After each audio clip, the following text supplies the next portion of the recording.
identify the different equations of a quadratic function, the vertex form, the standard form, and the factored form, you got to know what those different functions or different equations are so that you know what features to get from it. Does anyone remember what the vertex form was yesterday or from yesterday?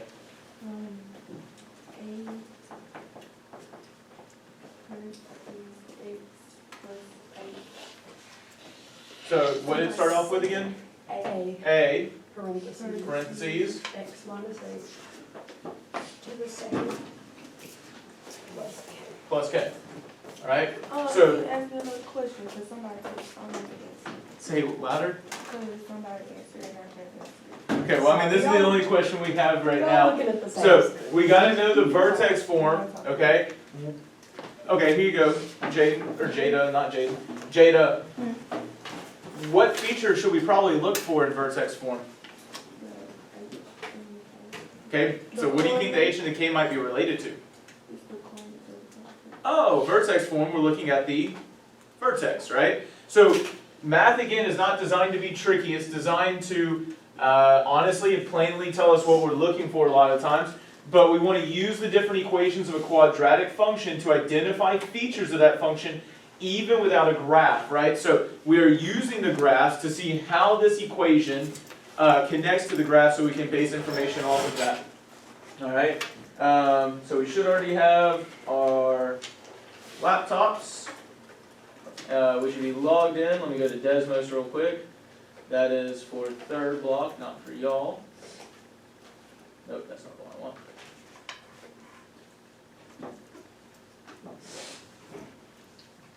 By the way, I have now 18 people in this class, yet we only have 16. So we got to make sure that we are not creating a second, for some reason, never mind, that's not y'all's fault. It's from the other class, they accidentally logged in. It's fine. So, quick reminder, what did we discover about A yesterday? What did A define about the parabola? You can go back and look at your notes. I believe you should have made notes on slide 3.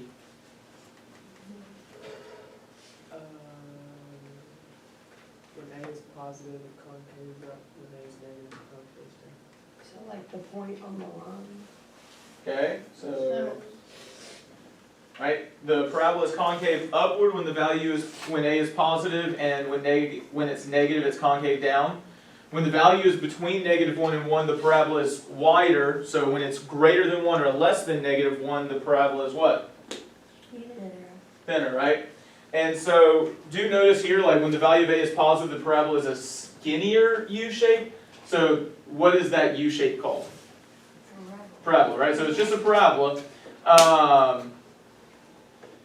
But I will say the skinnier is more related to being between -1 and 1 versus here. So you wouldn't need to say skinnier in these cases. It's just whether it's upside down or up. But again, what is the term that we should use there?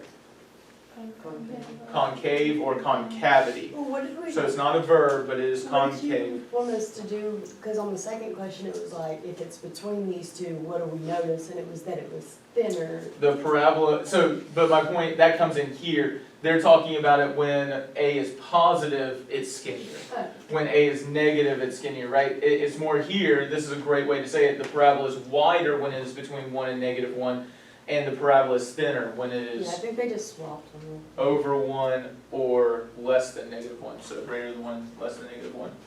Okay? And I think we started to talk about this yesterday. Yeah, this is where we ended.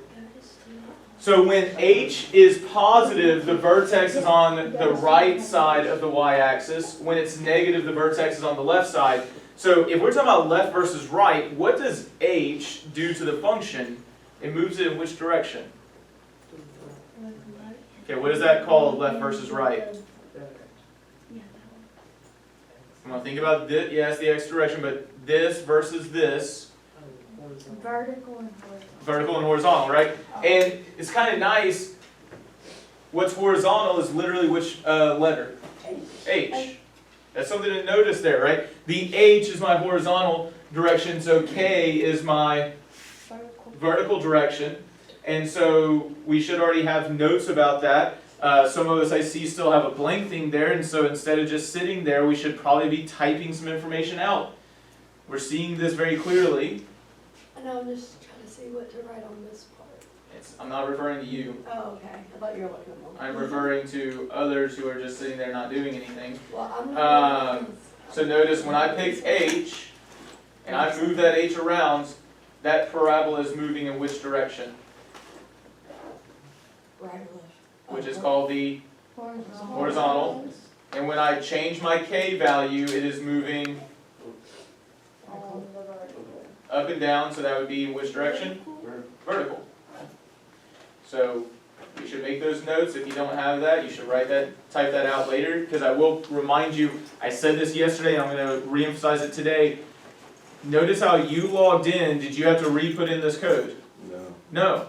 So if you go to desmos.com and you go to that student homepage link again, you can access these notes wherever you are in the world. That means you can study and use this information, and this is critical information to what we're doing later. Let's see how many people we had that got here. That might be teacher view. Okay, so a lot of us are noticing, we're not all there yet, but H and K. So if I come back here, right now, do you want you to notice what is my H value over here? 4. And what is the X value? 4. What is my K value? And this K value is 4. Now those are the same, so we might need to move it around a little bit. Let's make K -4. So now my K is -4, right? So then, what is my Y value here? So we want to notice, again, what's the name of this form of a quadratic equation? Vertex form. And so what are we controlling with H and K? The vertex. Which, remember, the vertex is the horizontal versus the vertical, right? And so when we change that H value, it does move left or right, but by whatever the H is, okay? So when we look at slide, I believe it'd be 4 or 5. 5 probably. So, nope, 6, I lied. So what are the coordinates of the vertex? And I want you to notice, I'm not looking for set numbers, I'm looking for, based on this equation, what are your coordinates always going to be? H and K, but how do I need to write that? Not just like this. Parentheses and a comma, right? Your vertex is a point. And so we need to recognize, and I want you to notice, I'm using H and K like this because it needs to be generalized. It needs to be generalized to work for any situation. Because now if I say, hey, y is equal to 3 times x minus 2 squared plus 1, let's say minus 1, okay? A, is that positive or negative? Positive, right? A is positive, so what do we automatically know about that graph? It's going to be concave up, right? Is there going to be a wider graph or a skinnier graph?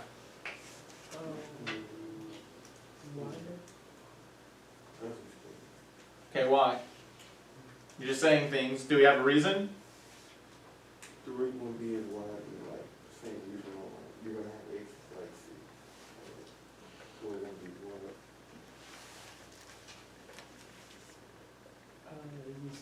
It'd be skinnier. Remember, when was it wider? Between what two numbers? 1 and then 1 and -1. I usually go lowest to highest, -1 and 1, right? So when we're greater than those, it's going to be getting skinnier. And so we want to notice that. What would be the coordinates of the vertex here? 2, -1.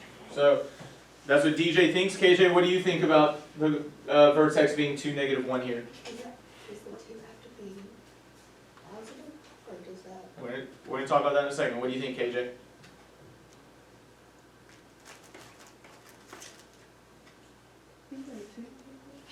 DJ said 2, -1. I agree. You agree? KJ doesn't seem convinced. DJ, can you give us your reasoning and see if KJ might agree? Because H is 2 and then -1 is K. So H here is 2, and -1 is K. What do you think about that? You agree with that now? So we're looking at H and K. Do we, like, not include the negative in the two? No, you would only include that, because yesterday he told us, when you have when like, say the 2 was positive, Mm-hmm. you do that. Well, and yes, notice how it's x minus H? So the x minus is already there. So the H, is that a positive 2 or a negative 2? Does that make sense? KJ, you look confused by that statement. Wait, it's not supposed to be negative? This 2 right here? Yeah. Okay, so what I just said was it's already x minus H. So when we have x minus, that was already there. So the H is only a positive 2. Does that help clarify that detail? And that's an important thing that we need to notice. So let's contrast that with Is this. that only in vertex? So if it's, That is only in vertex form. if it was a positive, it'd be, or H, So x plus 3, but I mean, it's a negative 3 so it'd be a -3 comma or 1. 4. So you just do like the opposite of what it actually. That is one way to think about it. It's the opposite of what's actually there. But the other thing to remember is it was already x minus. It was already there. So what number am I subtracting to get plus 3? A -3. The only way for it to become x plus 3 is if I subtracted a -3, so my H is -3. Does that help clarify that detail? Does that make more sense now? Okay. By the way, would this parabola be wider or skinnier? Skinnier. Remember, it's between -1 and 1, which means it's going to Well, widen out. We'll talk more about why that's the case later. So which part are we looking at for that, between negative and one? The A. Okay, that's Concave up or concave down? there one. Concave down. How do you know? It's negative. It's a negative. So the last thing that we want to be looking at for this, nope, come back, is writing an equation that represents every axis of symmetry. And so, I'm not going to give this one to you. I want you to think through this. But Gracie, this is where you had some trouble yesterday, right? Yes. That's So, the one we've been stuck on. When I say every axis of symmetry, remember this represents every vertex because it's h comma k. So it's generalized. So I probably need something from that equation to represent the axis of symmetry. See, I was thinking on our exam, how we had the ones that were like T1, T2 over like blah, blah, blah, whatever.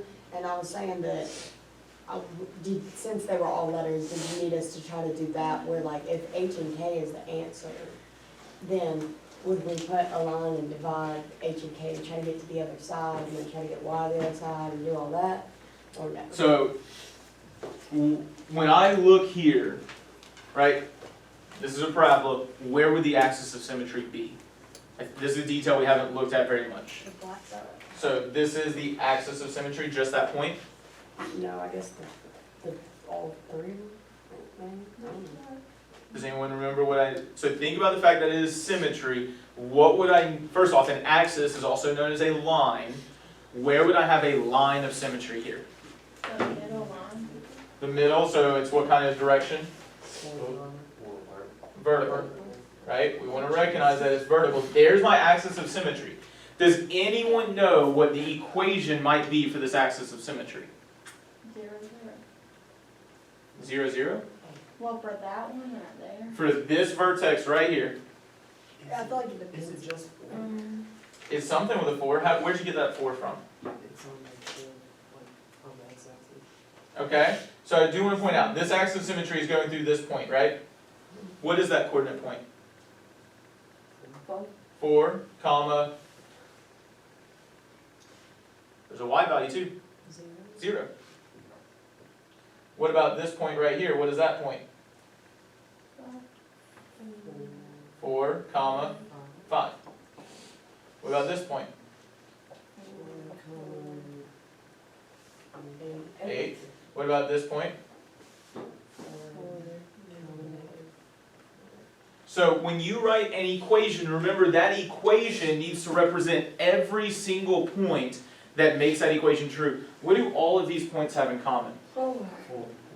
What about 4? What is 4? It's, what's it called? The x. So I would say x equals 4. You can check this in Desmos. X equals 4. Is that my axis of symmetry? Yes? But that, Okay, so let's move this parabola yeah, but how do we to make negative 3. Alright? What do you think I would put in for x now? Because x equals 4 is no longer my axis of symmetry. So x equals negative 3.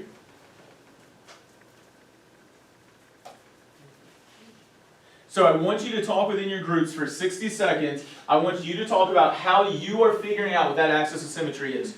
We should have someone in every group who's kind of figured it out by now. I'll listen to the conversations. We'll have a whole class discussion in just a second before we get back to work within our small groups. So how are we figuring out that axis of symmetry? And then we're just, well, no, we're finding the x and what's the other number called? Okay, so remember the concave up or down is the shape of that parabola. Well, What I know, but point that's is it what I'm going saying, is we need an equation that The would vertex, literally right? solve any one that you get. So it could be So it's any gonna go number, straight through the but we need an vertex. equation basically that's So just which letters. part of the vertex are we using You were to to tell get that somebody, like, equation? hey, this is what you need to look for in the vertex. X, So look at it, is the x equal to k? Y. Right now it's negative 3, what's my k value? Because we're using, K is negative because 4. the vertex You remember. Negative 4. So would it be 3h? Was it h earlier? So let's look at, let's say We're not trying to find h x, 2. we're trying to find What does x need to be? the line of symmetry. Okay, so if you were trying to tell somebody how to find a line of symmetry, you would say, go to the top, go to the, X equals what? what's it called? Vertex. So, Give me a guess. Equals negative 4? I don't have to try, I'm checking. Is that my axis of symmetry? Find the line, Try a different number. line of symmetry. Which is? You have. What's the x value? Find the x. So 2. Does that give me the axis of symmetry? Then, what do we do? Jeremiah, you had a Find question? the x value and then. Dude, for real? We've been on this for this long and you're just now telling me? Dude, you need to get your password. You gotta go to the front office. Huh? Okay, then find your paper. Hey, look at that, at the bottom of 30, he has a, Alright, do we have an idea? What do y'all think? Something about that? I mean, that's, remember the black line is the axis of symmetry. How am I getting that black line? X equals something. What does it equal? a random. So x equals h might be. Alright, so, alright, let's go ahead and have a whole conversation. DJ, what was that face about? It looks like something clicked. It's, I just don't know how to make it an equation, like, I could tell somebody find x, and X then. equals When you said that, it's x equals, h. Okay, so you heard Jaden say x equals h, and Lexi, you're thinking the same thing now? So, literally, can I type that in right there, x equals h, and see how that works? So, notice I typed in x equals h, right? Yes. So, now, this x is always going to equal this h value. Let's check to see if that is always my axis of symmetry. Is that always staying as the axis of symmetry? Yes. Okay, so now, what equation should we write here that represents every axis of symmetry? X equals h. X equals h, right? That's all we're looking for. Notice how that's generalized, right? So Gracie, that's what we're talking about. When I say that represents every axis of symmetry, that axis of symmetry, that line of symmetry is always going to equal h. Does that make sense? Yeah, X equals that h. yeah, my problem was just like, if we don't have h, or like, if, you know, like, But notice, when I substitute numbers in, what's my axis of symmetry here? X equals what? 2. What's my axis of symmetry here?